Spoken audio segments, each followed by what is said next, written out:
Hello and welcome to Haverin About, a podcast hosted by myself, Bethany Miller-Euros, and my dad, Stuart Miller. And let me tell you what we have been dealing with in our household, because it involves your darling granddaughter. That's darling star of stage now. She's star of multiple stages. So she turned 5 last quarter, and she went to the dentist for her 5-year-old appointment. She's gone every year since she got teeth, and every year she asks, when am I going to lose my teeth? Which is an ironic thing to ask a dentist, but it's very important when you're 2 and 3 and 4 and 5. And finally this year the dentist said, this is it, like they're going to come out soon. And so she was very excited. She has a lovely dentist. Kids dentists are the best. You get like prizes. There's Bluey on the ceiling. You can watch Bluey episodes while you're having your teeth checked out. So anyway, so she came out and was like, the tooth fairy's going to come. The tooth fairy's going to come. And, you know, I am not only a very good salesperson, I'm also a very good mum. So very quickly I was like, so what are your expectations for the tooth fairy? Yeah. I was trying to think. I don't even remember what I got for the tooth fairy when I was a kid. Do you remember? Pound. I think it was pound coins. Yeah. Yeah, it was fine. It was enough to go and buy a thing of sweets. Yeah. So certainly in those days. In those days. And so I start asking her and she's like, well, Archie gets this and Charlotte gets this. And I asked my friend Elsa, and she said that the tooth fairy forgot one time, but then she got more money the next day. So I'm like, okay, she's done her market research. Great.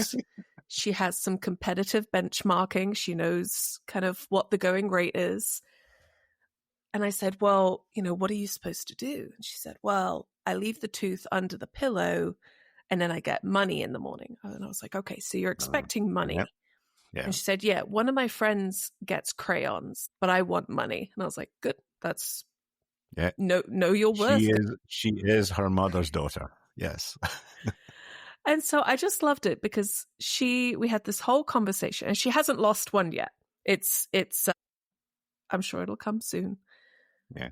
But she already knows kind of the benchmark to her peers. What are her peers earning?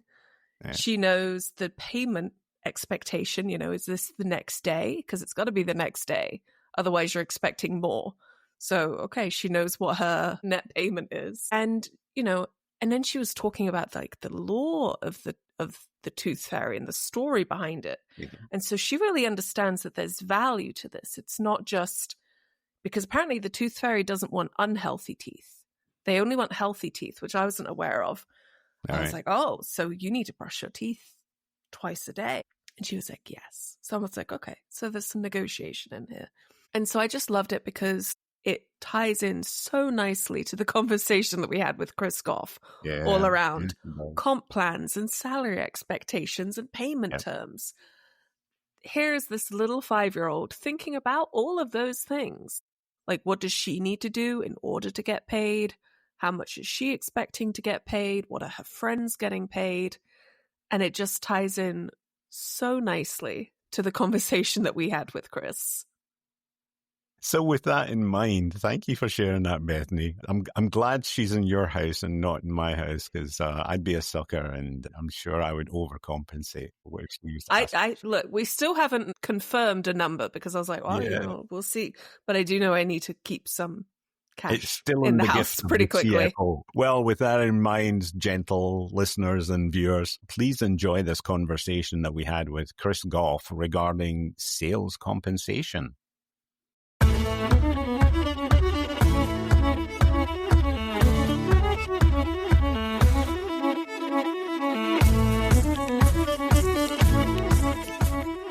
Good morning, Chris. How are you? Excellent. How are you? Excellent. Well, Bethany and I are delighted to have you join us today. Thankfully, we both know you from a prior life, and so that makes this conversation a little bit easier to warm up. But we wanted to invite you on because I think that coming to this point in the year, and we're releasing this broadcast just before Thanksgiving, salespeople are either thinking about closing those fourth quarter deals and how are they going to close out their previous compensation plan, or they're starting to think, and a lot of leaders are starting to think about what's the compensation structures they want to have for the new fiscal year. And for many companies, that starts on January 1st. So they're starting that planning. And I know many of the sales compensation professionals in larger companies are already thinking about that and trying to link it to, companies' business plans. So this is, I hope this is quite timely. And we thought that we would bring you on so that we can have that conversation. Bethany, before we ask Chris to introduce himself, are there particular things that you're excited to be able to explore in our conversation today? Yeah, well, Chris, thank you so much for joining. I'm glad that you did. I feel like salespeople, we have a love-hate relationship sometimes, especially when you're delivering the comp plan for the new year and everyone's like, what about this? What about that? What about these 7 other different scenarios that are very unique to me in my territory? Yeah. So thank you for joining us. Hopefully indicates that we weren't too annoying when we all worked together.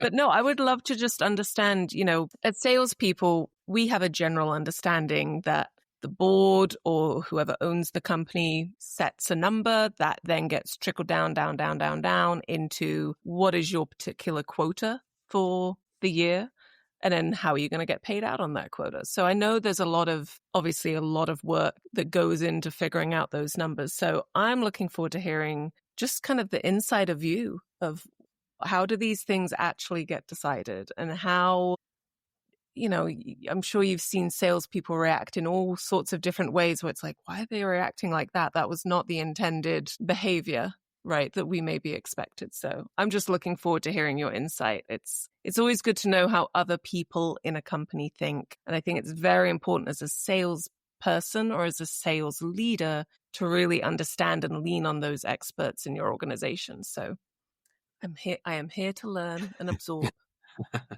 So, Chris, let's start with just a little bit about your background in terms of your history, how you got into the compensation game, because, obviously we've known each other for quite a while. And so I know there's a good chunk of your history that has been involved in compensation.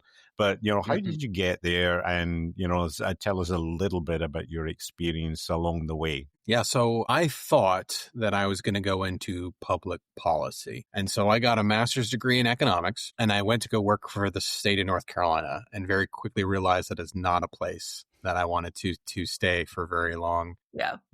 And I just happened upon this business analyst job at a very small company in healthcare IT once upon a time. And what that meant was I was doing reporting and a various sort of data analysis work for what was like going to become a sales operations group eventually. And like 3 months into the job, I didn't just have, the review of market data, the drawing of the territorial lines, the setting of the quota. I then picked up the comp plan work. And so I kind of like figured it out as I went along. I ended up setting quotas for that organization through many growth acquisition integrations for well over a decade. So I think it was actually ended up being about 12 years before I moved into broad-based compensation, where I learned the rest of comp. So like the rest of the story of the things, and I'd say more academic, more formal aspects to understanding compensation, but, was able to speak and live in a sales ops world. So because it just helped me understand enough of the business part that I think I'd say sometimes I'm able to speak both HR and sales, and that helps me kind of overcome a lot of the challenges, because some of the aspects sales comp is a very, very interesting area, because most every company has a part or piece that is done in different departments. And so generally speaking, you have this mixed bag of players that are involved with, whether that's a target setting, budget allocation, you have legal, you might have IT for data crediting, you'll have a commercial ops group potentially, or maybe even not even have one at all, but you'll have finance, and then you'll have HR, and then you'll have sales. And then it could be on and on and on, depending on the complexity of your organization, right? Like all kinds of different people doing everything, which means that there's lots of disparate decisions that go into that. So I've had the pleasure of sort of growing up and managing most all of it. And then also being involved with the certain parts and pieces and looking at how things can kind of like live in a bit of a symbiotic way where you don't have ownership. So a lot of what I was able to develop a little bit is being able to influence a bit more from the side. And I think really good sales comp professionals can do that because they realize that's what's kind of required to get what they believe to be good decisions, all the way through into the business. So that's a lot of go ahead. It's kind of interesting because just like a lot of areas of deep expertise do become distinct professions, and I think sales compensation as a subset of sales operations is one of those roles that in a lot of small to medium sized companies is somebody's left leg on a Friday afternoon, whereas as the companies tend to grow, have bigger sales force, maybe diverse sales force,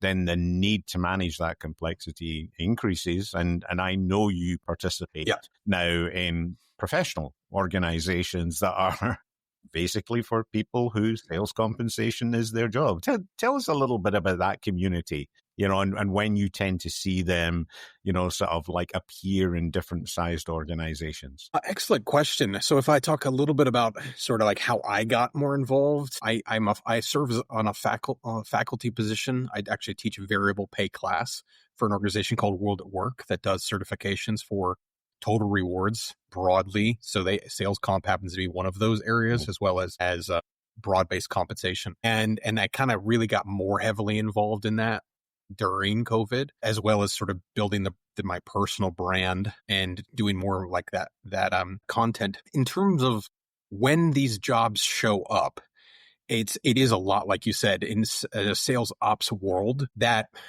even I would say nearly billion-dollar companies have minimal sales comp expertise associated with them, because you'll have someone who might be the person who's accountable for design, but they don't necessarily know what they're doing. They just know here's the comp plans we have, and we do a kind of check-in on an annual basis to see if we want to change anything or not. And then finance will set the targets based on whatever the business is telling them to do, not necessarily whether or not it's capable of being achieved or it's productively meaningful or anything like that. And you'll have generally a sales leader or a CRO type of role where that person may also only have expertise only to the point of the comp plan they had from their prior company. Not necessarily, is this good? Does this make sense here? Yeah. Is it culturally appropriate? And is it aligned strategically? Like none of those things necessarily come to light unless you go and intentionally review it on an annual basis.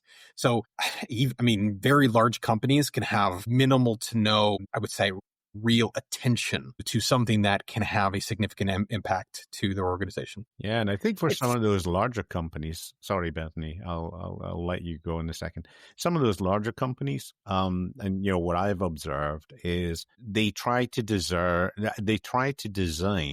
a vanilla comp plan when they've actually got very varied product-oriented sales groups inside. And actually, the design of that comp plan may be great for a 7-figure target deal, but actually for a 5-figure target deal is completely inappropriate and doesn't actually align with the behavior that you're trying to get from the salespeople.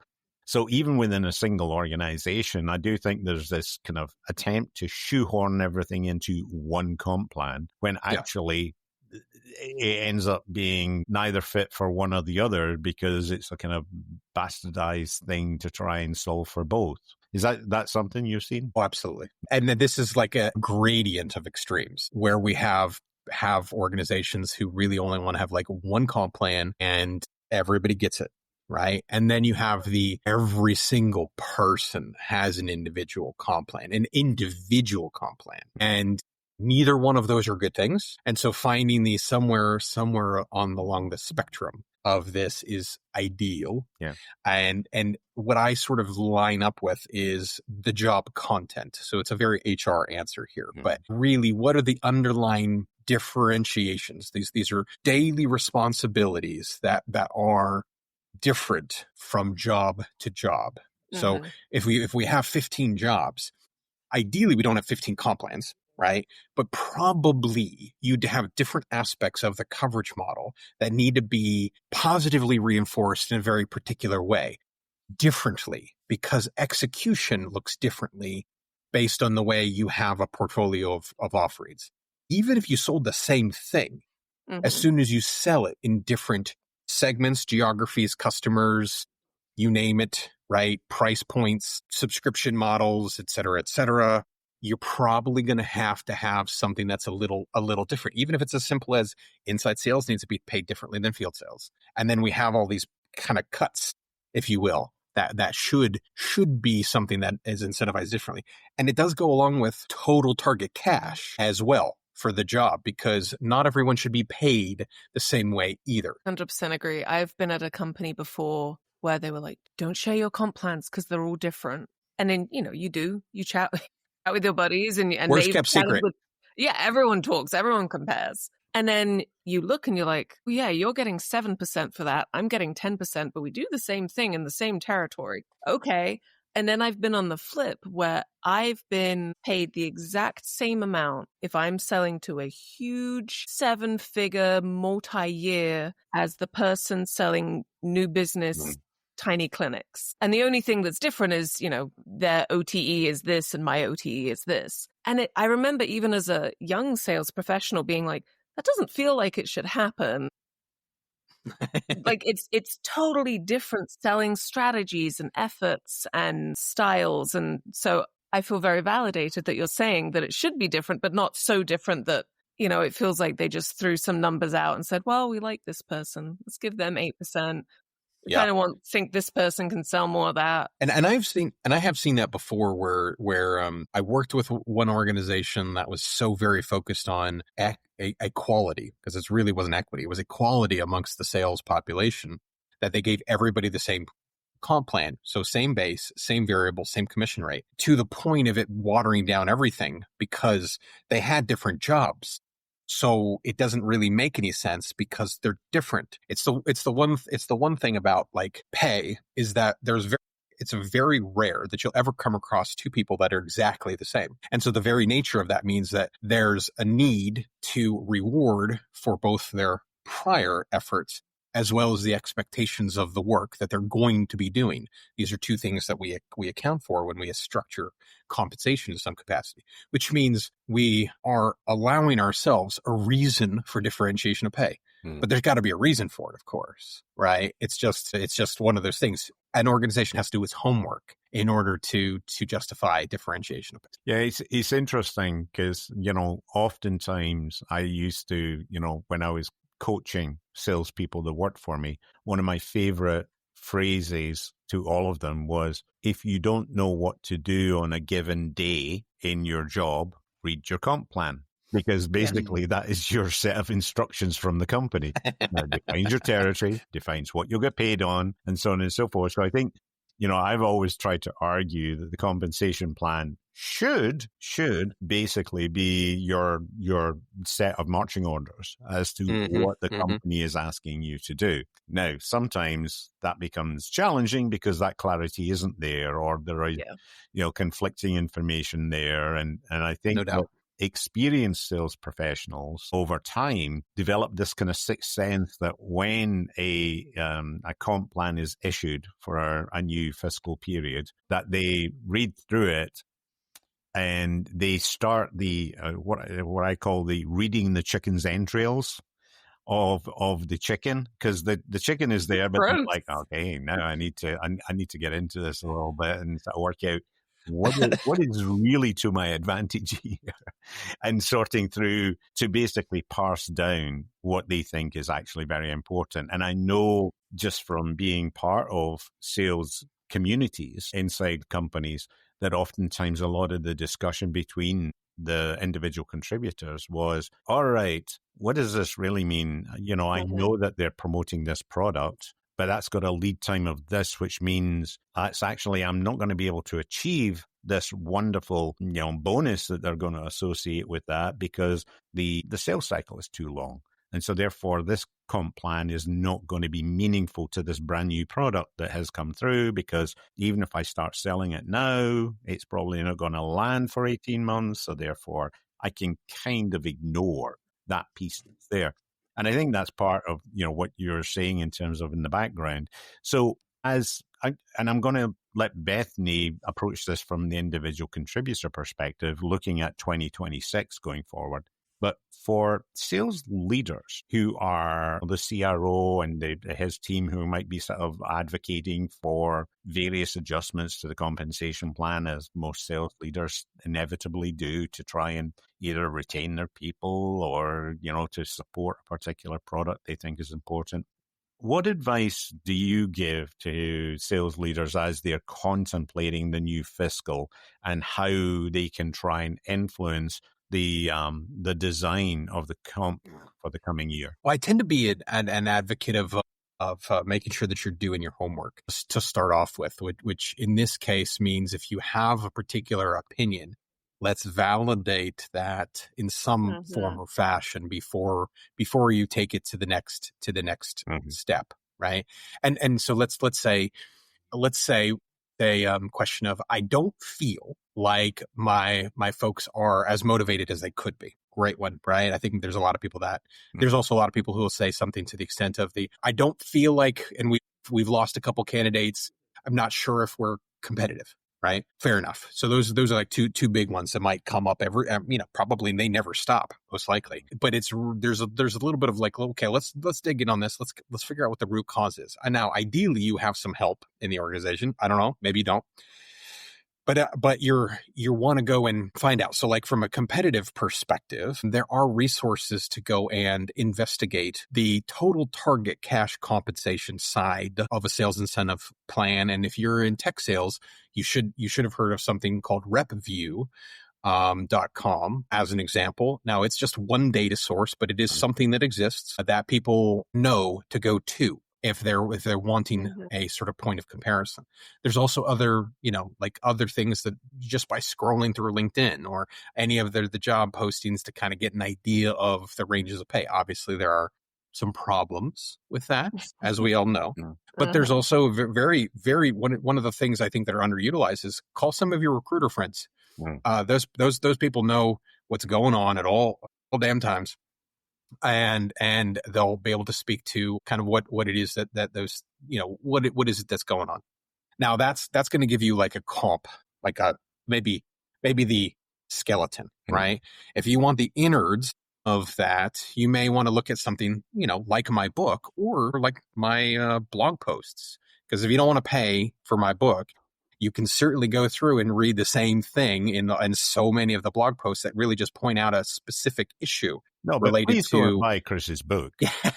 I mean, I'm biased. I think it's pretty good. I sell it on Amazon, but for all intents and purposes, there's a couple of big things that will go along with this, which is like payment timing, assessing the appropriateness of a quota. How has your coverage model evolved with changes in strategy?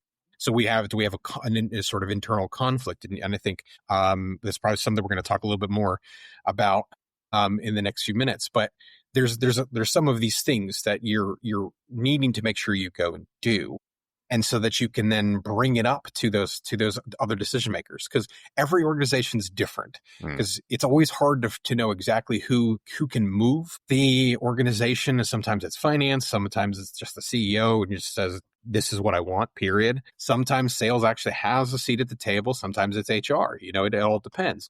But the idea there is that you show up with some of that homework being done so that it makes it a lot easier for you to kind of make an argument.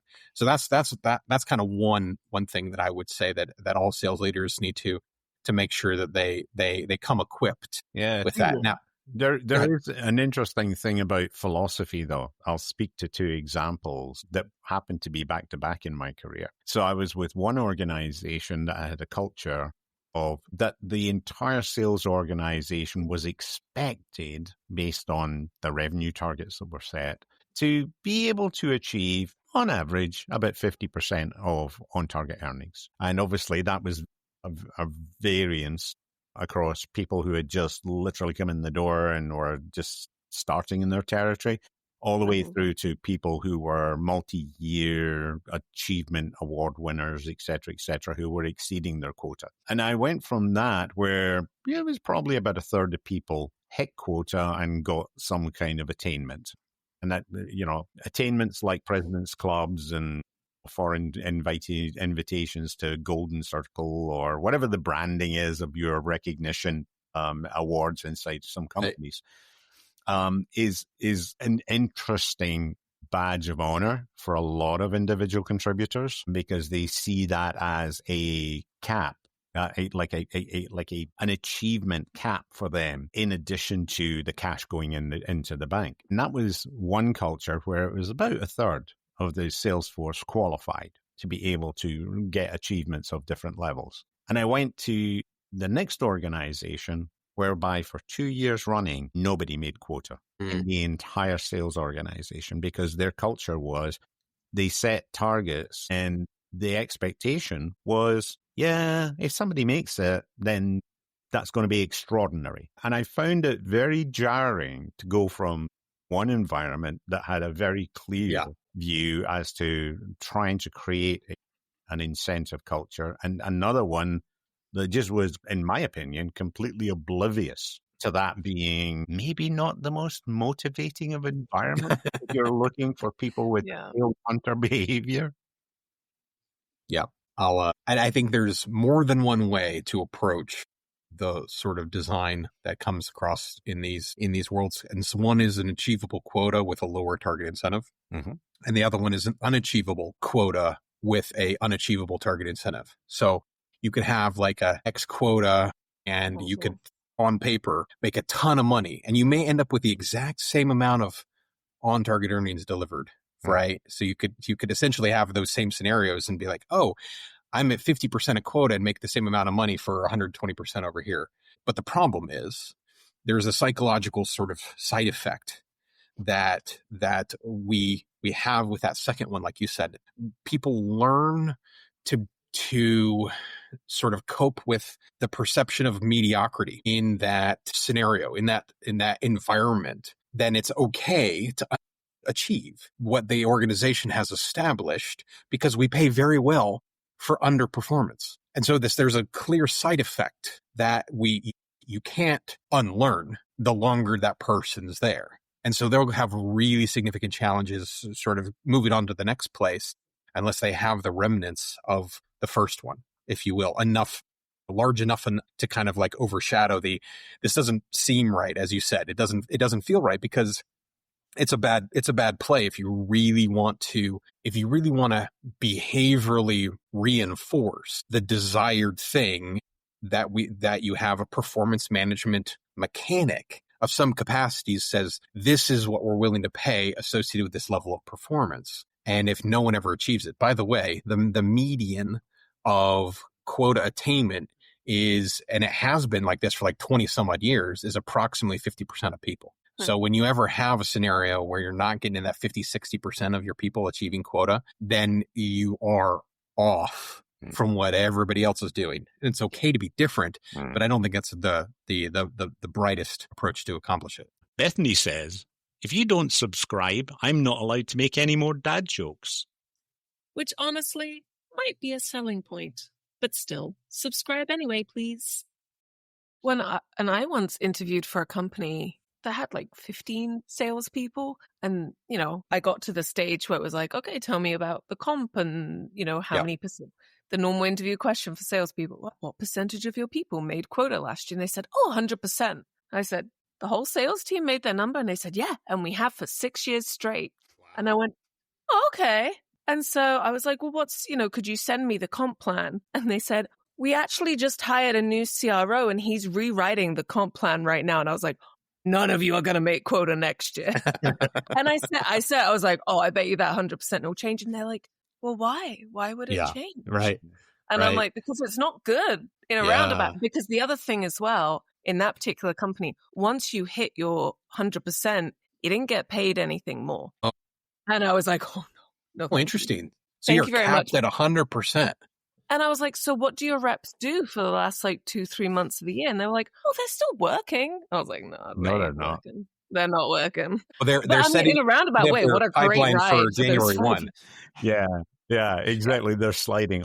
All of those deals are going over there. Bethany, I know you've got experience of this, and Chris, we've seen this over the years. Is the impact of ramps and staircases when it comes to compensation, and I'll let Bethany, you can talk about any experiences you've had with that in your compensation experience, and then Chris, talk a little bit about the rationale and incentive and effect of using those mechanisms. I think everybody is kind of used to the idea of if you exceed. Well, I've seen it work both ways with exceeding quota. Is either it ratchets down in terms of what happens because they actually don't want you to sell much more. And then I've also worked in places whereby it actually has multipliers. It increases. It gets faster because if you're doing well, they want you to keep doing well all the way through the end of the year.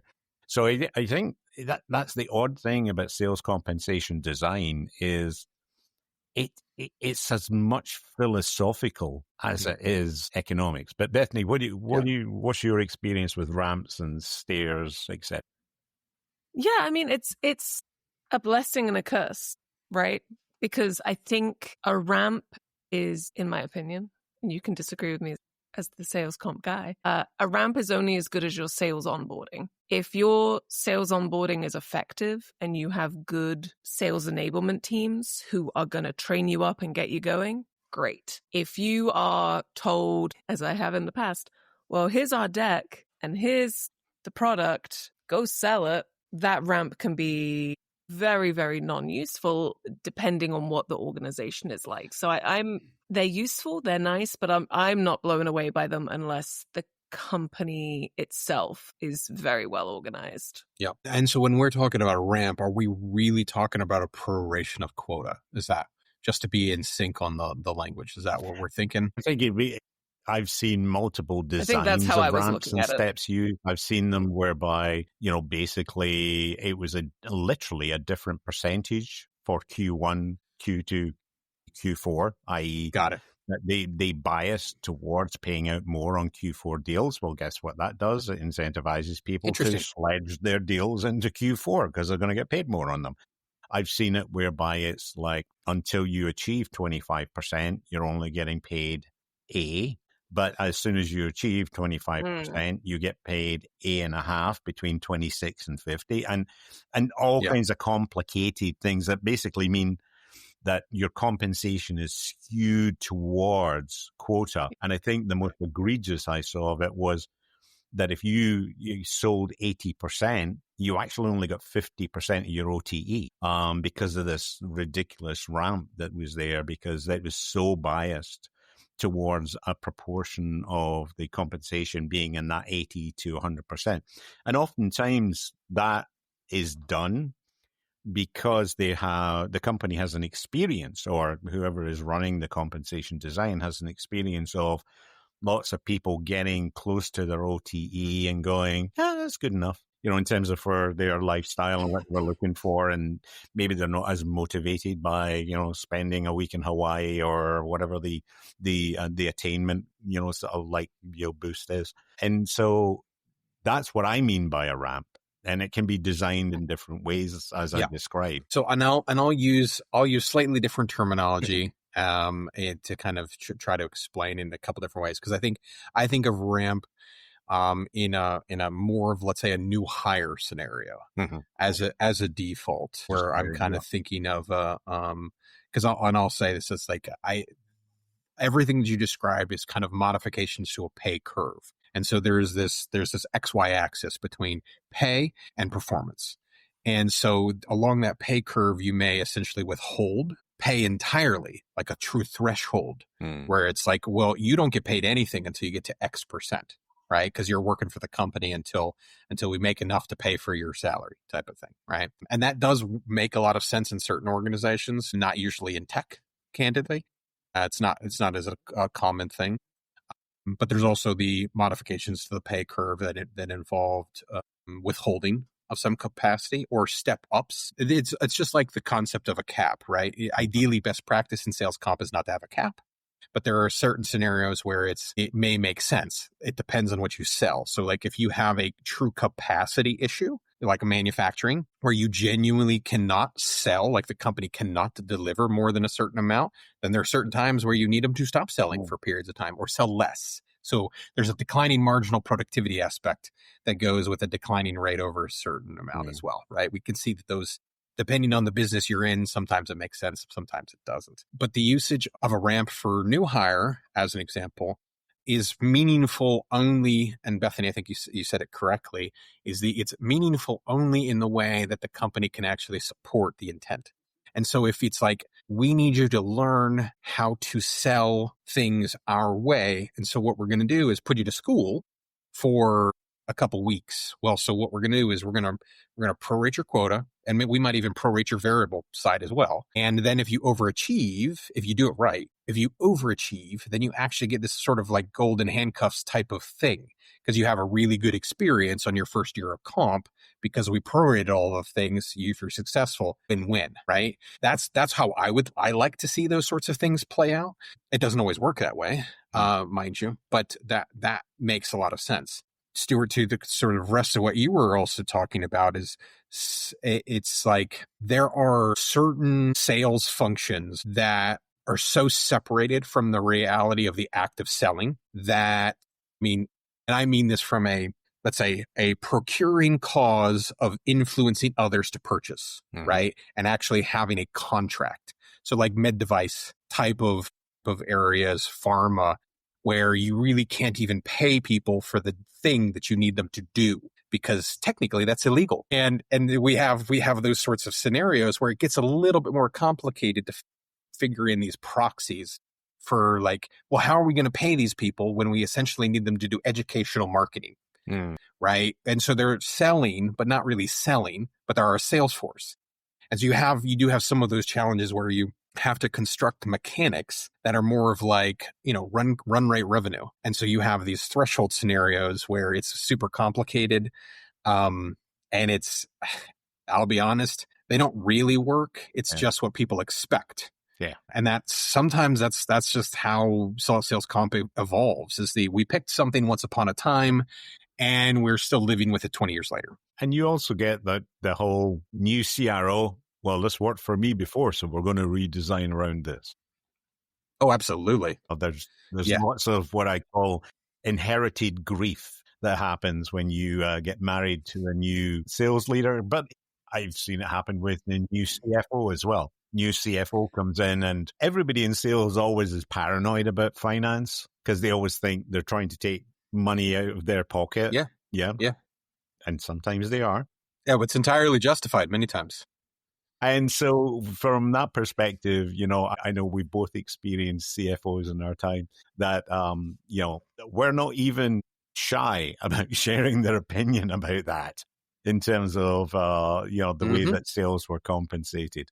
Oh, absolutely. Let me ask you, let me pivot that a little bit to another topic that is often comes up. And sometimes it's announced in the fiscal plan, but oftentimes it's introduced mid-year or partway through the year when the company suddenly decides either, we missed something that we really wanted to focus on. They get a new set of marching orders because maybe a revenue trajectory isn't going well in the first or second quarter or whatever it be. And that's the horrible tackling thing that I've always struggled a little bit with psychologically, except when you happen to fall into the positive side of it. Yeah, until you get the big cash payout. You're like, I love them. These are great. Sales performance incentive schemes, or otherwise known as SPIFs. Yeah. SPIFs, I've got a love-hate relationship because, as I say, I've benefited from them, whereby, I've received some quite nice checks. Normally it was for a deal that I already had lined up and was closing anyway. So I always feel a bit ambivalent about SPIFs, but I do know that they cause quite a bit of discontent among salespeople because they start the year, they think they know what the plan is, and then suddenly there's a curveball introduced. And if it's minor, then that's not too much. That's not too bad. And you just slap the back of the person who is successful being able to get paid on it and go, you lucky dog, and on you go. But when it's suddenly something very significant and you see somebody getting paid for something that they were probably going to bring in anyway, I think it creates a lot of discontent around. So that's my ambivalence. You give me your experience of how those kind of mid-year curveballs affect the sales compensation professional. Yeah. So as it relates to SPIF, you're exactly right. People either tend to love them or hate them. And they're very, very few in between. I tend to be okay with them if you have a good program to start off with. And that's kind of like a big question mark. So like if you essentially just have these contests and you layer them on top of this pile of chicken entrails, then you have a problem, because all you're doing is just throwing money at things and hoping that something works. And I've seen that before. Not a big fan. Because again, you just come across like you don't know what the hell you're doing. And now if you have a pretty good program and it's sort of in sync and congruent, and we have like a launch of a new product, we have something that was outside of the realm of understanding, some sort of significant market shift. There was an announcement, there's a merger and acquisition, something like that, or there's a clear go-get. Like your competitor's doing this. Okay, we got to pivot quick. Those sorts of things are good reasons, because how we make sure a SPIF makes sense is that it is temporary. It is not a thing where we train our customers to expect it every quarter, at the end of every quarter. Kind of like they know that it's coming, which means they're expecting a discount from us because they know there's going to be a SPIF associated with having them sign it on the last day, at the last minute of every quarter, right? Like we train people to respond in the way that they ideally want to be treated, whether we're conscious of it or not. This can be a bit of a problem if you overuse it. It also, for a good SPIF to be good, it also needs to be like a reasonable percentage of the total comp. So it's kind of like if it's small enough but meaningful enough, right? Mm-hmm. This is a little bit of like Goldilocks here. We have to like find it out, but that's also why SPIFs only work for certain groups in certain ways. Like enterprise field sales should not get the same amount as a lead gen person for their contribution to maybe even what ultimately becomes the same transaction. They should have it. It should be sized locally to their relative total comp package, as well as one of the other reasons like a SPIF can work is it's got to be within your sphere of control. Yeah. Mm-hmm. So ideally, when I feel like some things have worked from a SPIF perspective, I have done it more of I've leaned more towards this the last few years. Is more like a hunting license. Mm-hmm. Like let's identify very specific things that need to be accomplished and put money associated with the accomplishment of those, rather than kind of like grandiose. If the company gets to this, where everybody's going to get this, I'd rather it be give me the deals that we need in order to make the things happen. And we have a one-on-one conversation with those people about what is it that needs to be accomplished, and then see if we can even get them to move, right? Mm-hmm. Because obviously, one of the things, depending on what you're selling and who you're selling to, it doesn't matter if you throw all the money in the world to something, doesn't mean it's going to move. So exactly. Why get ourselves all twisted in with this idea that everything is coin operated when in fact it isn't? And that's so true. I worked for a company where every Q4, there would be a SPIF saying everything that's closed in the last 30 days, you get an extra X%. And my first year I got burned on it because I made my quota in Q3. I was like, oh, me, I pulled all my stuff in. I'm good. I'm sitting pretty. And then you learn the right way of selling. Well, exactly. And then everyone sandbags. But guess what? They then did that in 1 year. And a lot of the big sandbagged deals for December didn't come in. And we as a company did not hit our target. And it's like, well, whoops. These deals might have closed in October, September, earlier in the year if you hadn't trained your salespeople to sandbag crap. Now, I still sell my stuff because I am one of those, I like my 100%, I like psychologically. You want that guaranteed in your mind, right? I want to know that I have the money committed. So as soon as I can get it signed, I get it signed. But there's a lot of salespeople who don't act that way. Yeah. And I think when you know there's going to be a Q4, fire sale spiff, I don't think that's encouraging good behavior. And that's what a comp plan is supposed to do. It's supposed to drive the best behavior. So if you're just going to blow it up at the end of the year, now, unless you're desperate, right? If you're desperate and you just need money, throw money at your salespeople. In America, we say like and subscribe. In Scotland, we say, don't be a numpty, just press the button. Well, and I think there are a lot of companies that do have that. Some almost reek of desperation because they don't know what they're doing. They haven't solidified their strategy. And so they select the thing that they think might be the most accessible for everyone instead of doing enough of the work behind the scenes. One of the things that I cover and I would say, and I think I reiterate in many of my books, is that you, as an organization, you need to go and spend the time to know what you can actually afford to do before you go and hire people to do it. Yeah. So this is a ready aim shoot rather than the reverse. And a lot of organizations kind of do the shoot, ready, aim and hire a salesperson. Then we're like, okay, we don't know what you're going to sell, but we knew we needed to hire good talent. And then both fail miserably because, the salesperson doesn't know what they're supposed to be doing. They don't know how they're going to be successful. And it's not like the product's ready or the marketing's ready or any of that sort of stuff because no one knows anything. They were just told they need a salesperson. So there are so many, there's always been startups. There's always been small companies emerging in health tech. But I think especially in the last 2-3 years, there's a new AI company that I see hiring on LinkedIn like every other day.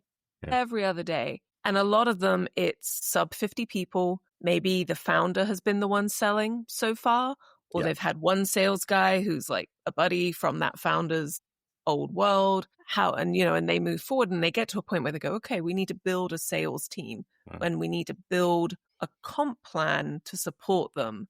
Right. Obviously, I know you've done a lot of work directly for some of the bigger companies where there are a lot more complex sales organizations. But what is maybe your advice to some of those smaller companies where they're just starting to hire people? It's a lot of outsourced and partnerships. Right. How do you recommend they approach trying to figure out a good, solid comp plan so that, as you say, both sides succeed? Mm-hmm. Well, I think the one, that acronym of the keep it simple, stupid is always a great place to start, right? What I see most common is that the smaller the organization where there's less clarity on the performance side in terms of an understanding of the magnitude of performance or what's a good quota look like because they don't have enough history, is to establish more of a commission rate plan where they understand what it is that they can afford from an ongoing cost of sale perspective, right?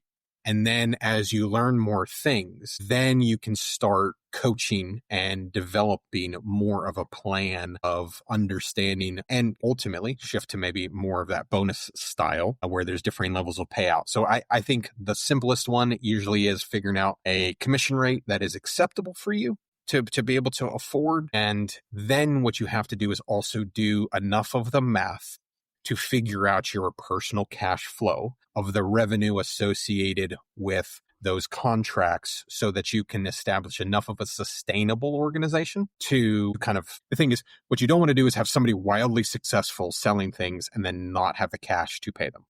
So in the getting it going phase, I personally think it's better to be very blunt and honest with what effectively will be like a partner inside of your organization. I kind of think you treat your sales people, especially those early years, as more of a partner and be very frank with them about the situation of the organization. This is what we need in order to keep our doors open, right? I need you to sell more than that in order for us to make a profit, because all of that money, nobody's getting paid really anything in those early days.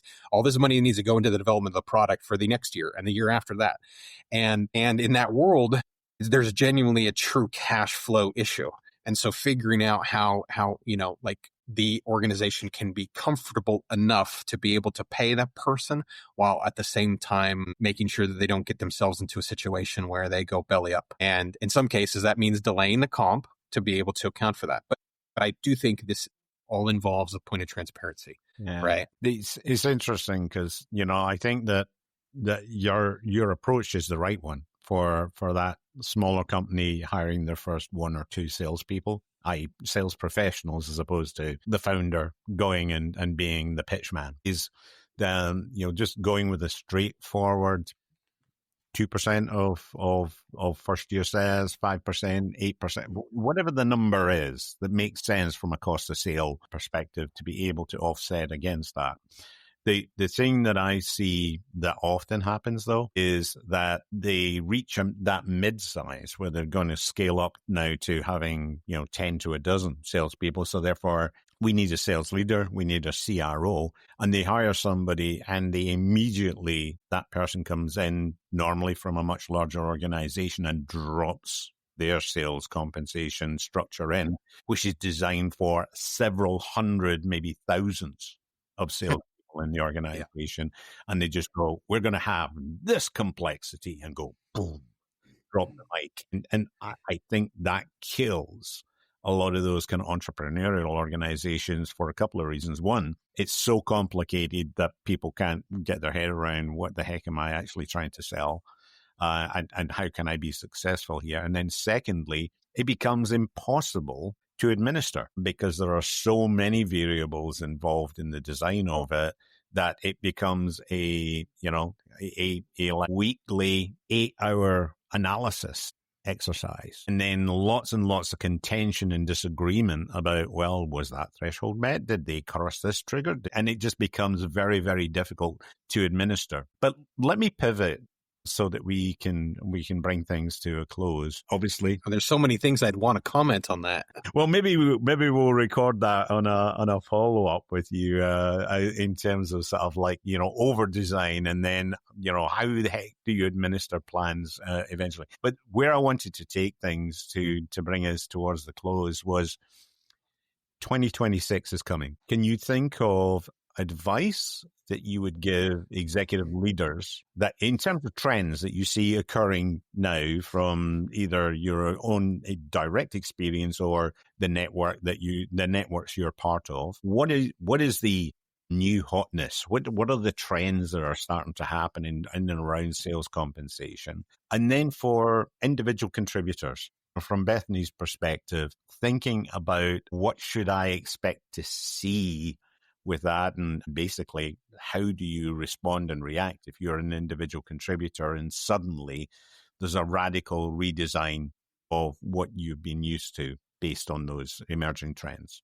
So I think if I think about what's going on in the world, I think that there's a couple of things that come to mind. Number one, at least on the tech side, there's an ongoing movement from, and I think for many of us that lived through this, that initial license fee to the subscription model type of thing, and now subscription model to consumption based being that sort of next phase. And so there's lots and lots of talk of that, as well as AI, of course. But AI has still got a long way, I think, my opinion, before it gets to really be the thing that necessitates. Oh no, we're going to get rid of all salespeople. It's like bots are going to be answering the phone to everybody. That's the answer. Yeah, sorry. Yeah. And so I think the consumption model is a little bit of a shift for tech in the way that it's almost, this is the part where I say it's almost a lot like actual revenue for so many companies that have always lived that way. And so they ask the question, well, what's the difference between the way we've always paid, right? But it's the nature of having to reassess the points of engagement between the different sales functions because of the nature of consumption, right? You still need a lot of that new business, client sales, customer success handoff part that requires really reassessing the who does what and how to improve the channel conflicts that may arise in your coverage model. That is what I'd say is the bigger part. And this is how I look at things. It's got to be it's got to be strategy first, org, then comp. Comp is the last, right? So don't try to say, I want to pay these people this way without us knowing the jobs and the who does what. And is this sort of like aligned and positively reinforcing our strategy. And so some of that is making sure that we can't sort of, ride two horses with one ass here on the way of pursuing, well, we're going to do a little bit of this, going to do a little bit of that, do a little bit of this, and then expect we're going to execute effectively. Mm-hmm. Not going to happen, right? So there is that. And I would say that's the thing for the executives is pick your strategy so that it can be executed upon, right? Because people can then really follow through on it more effectively. Mm. So if you're kind of like a little bit in now, well, then you're probably not going to get there, right? If that's it. And then the thing that we see in sales comp is so many things change, but so many of them stay the same, which would be go and look at your comp plan every year. Really like take the time to assess it. And if you don't know what you're doing, then ask around. Because I'm the sales comp guy. You now know a guy. You can reach out to me. There's always that. But that's part of really the need is every year you should at least go and ask some people, about this, how, just shed some light on it. Because part of the problem, Stuart, and you said, was that CRO coming in, they pulled the comp plan from their prior organization. Doesn't mean it's any good. It just means that's what they're accustomed to. Yeah. No, I think that's so important. I've been lucky enough to mentor a lot of young sales professionals. And, and some of them will be so, especially if they rose through the ranks, right? If they were an intern, if they were a BDR, if they were in inside sales, and now they're kind of at the big table and they've got some big accounts where they can sell some big things. If you're still stuck on, but I want to have this many calls a month, it's like, you're not getting paid for that. Stop it. Like, it doesn't matter. You need to look at what your comp plan is. Now, if you need to do 50 calls to get to your comp plan, sure, that's fine. That makes sense. Right. But if you're not being paid for it, and this is where I love the human psychology and behavior side of comp plans. Because I love, like, if you're an account manager and your comp plan is just pure, dollar renewal in, okay, fine. I love when a comp plan has that you have to do QBRs, you have to document them, and you have to have this, and you have to have relationship.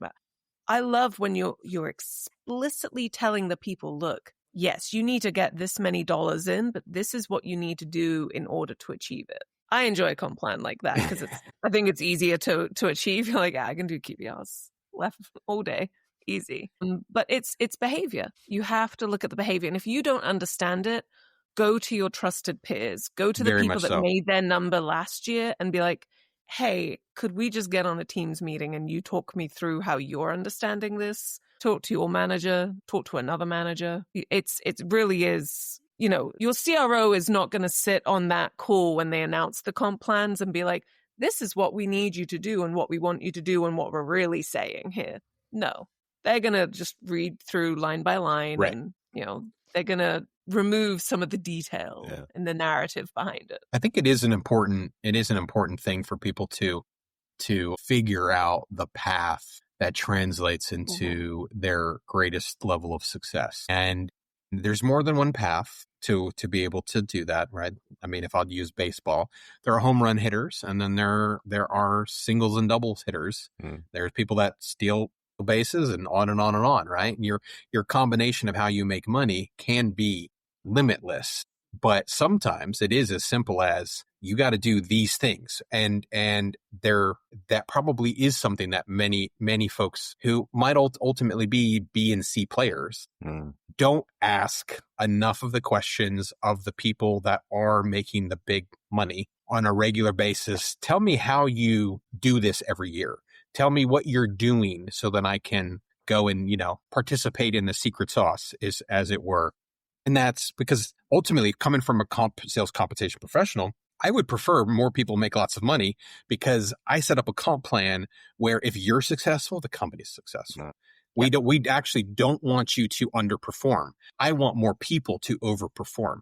And I think that there may be, maybe finance doesn't always agree with that. But but I think the folks that's sitting long enough in that game realize that if they do it right, they're setting up so that everybody can participate in a point of success and it not be to like a detriment to the organization.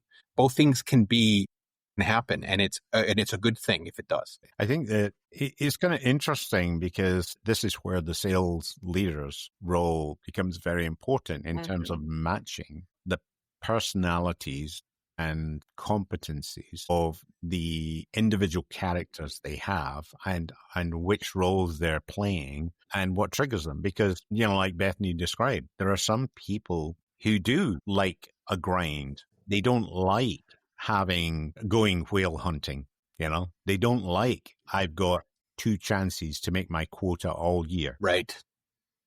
And not everyone has to be a whale hunter. Yeah. There are others who that's what they live for. They get a visceral high from the anxiety of navigating those deals to maturity with lots of risk normally associated with them. And then the exquisite high of closing those deals. And, and then, a single deal blowing them to 180, 200% a quota and so on and so forth. And those are very different personalities. And I think as a sales leader, finding those characters and matching them appropriately against the function that you're wanting them to perform and the territory and the product mix and so on and so forth is another part of the dark art of sales compensation. Because typically, I always used to say to people, the comp plan is what the comp plan is. Read it, understand it, because it's your instruction manual. But also, you're not negotiating it. It's not like you have a lot of opportunity to influence it because it's been designed for the company's purpose. And you're just trying to sort of interpret it to say, okay, so now from a selfish perspective, how can I get the most out of this? So I think what comes to mind for me when you were just saying that is I think we almost need to come up with a sales pamphlet, like a sales coaching pamphlet that says, take all of your folks to a casino and what kind of games do they line themselves up with? Yeah, that's and probably will tell you a lot of things as to their scale of risk aversion and or drive for the high associated with the craps table versus the one-armed bandit type of and if they're single number bettors on a roulette wheel, then maybe return them to the community. There's a balanced strategy associated with that. Yeah, exactly. I will say, though, I did enjoy one time. I was at a sales kickoff and, they did the big presentation of the new comp plan and the leaders are up there. And we had this guy that had just graduated 6 months ago from business school or whatever. He was very, very young. He'd gotten very drunk the night before. And they announced it. And we're all, salespeople, we always grumble, right? Oh, it should have been this. Yeah, it's never good enough. So we were all grumbling. He was so inspired. He was like, we need to revolt. We need to go up there. We need to give them a piece of our mind so they change it. And if we all get together, and we were all like, no, we're not actually going to. Yeah, we're not actually going to do any of this or tell anybody any of this. Yes, we just like bitching. We just like complaining. Yes. Right, harumph, and no, but we're not going to actually do anything now. Yeah, but the dude was ready to storm the C-suite, and we were all like, "No, blood of angry men." Okay. Sticking with your musical theater sort of introduction, Bethany.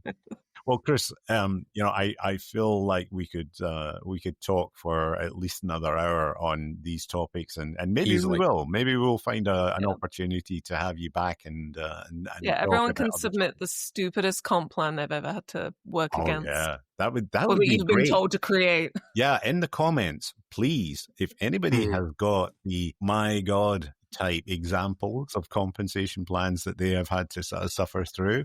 Or if you want some advice from Chris, obviously we're going to put his details up and you can also pose some questions in the comments here as well, or email Haverin about, and we'll be delighted to pass those on to Chris. But for now, Chris, I just want to thank you so much for agreeing to come and share your wisdom with us. And, it's been terrific. Well, I hope you all really enjoyed listening to that conversation with Chris Goff. He is such a intelligent resource for all things sales comp and salary. It was interesting to learn some of the inner workings. I've got to remind myself not to play that podcast in the car when PJ is listening, because she's gonna She will negotiate a hard bargain. She'll absorb all the lessons. She'll be like, so my understanding is that it should be $10 for my first tooth. I'm like, whoa.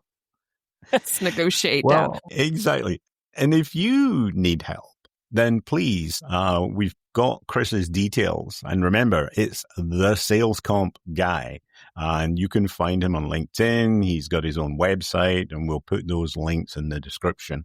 But, Chris is very open to helping anybody understand more about the structure of sales compensation, whether you are a company leader trying to sort of work out how do you try and best incentivize your sales teams, or you're an individual contributor trying to work out how you decipher some of the complexities that exist in the sales compensation plan. But for now, until our next episode, keep Haverin. Bye.